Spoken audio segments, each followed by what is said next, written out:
Gaya. Alinga gambye abirete ebifimbirese naye nategedde ekyatuuse ku manyi bw'ogaana ngambirya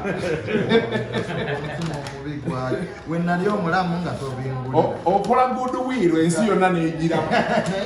n'oyerira Kasuku emmere y'omulwadde ogyawudde amwegiddemu menvu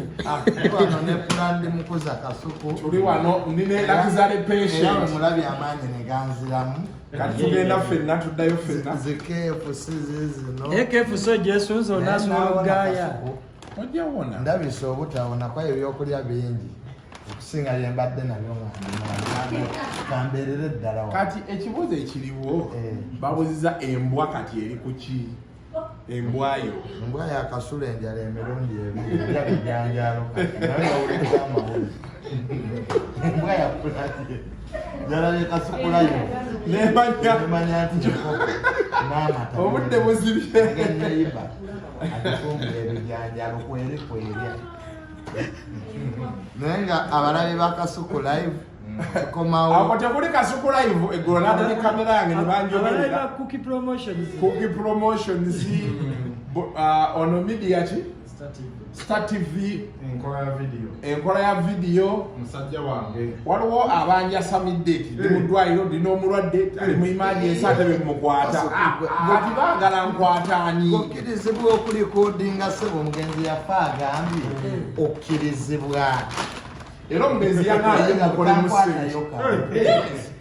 onakimanyi kiri ku kamera Kasuku toyinza omulwadde mugambe ebifi byaffe tabikwata nnyo kuba naye amamala ezijja ba mmere ekyo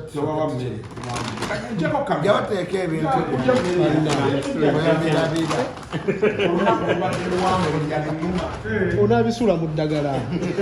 waliwo yaleese kulaibena tubadde tumanye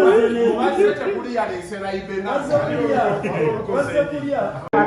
ku mutalo ogw'abantu beeredde obukambwe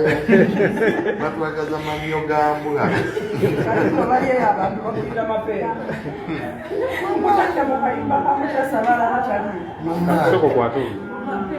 abantu ku mutala beefudde ab'ekitalo food for the soul kyeyantuusizza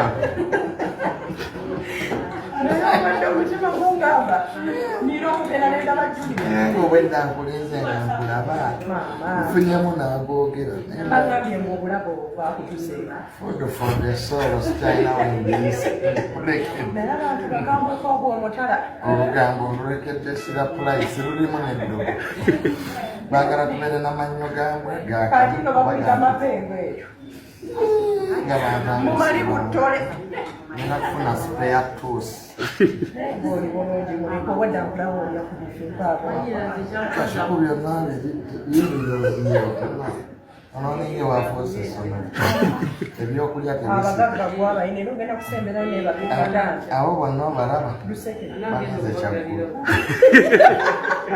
olaba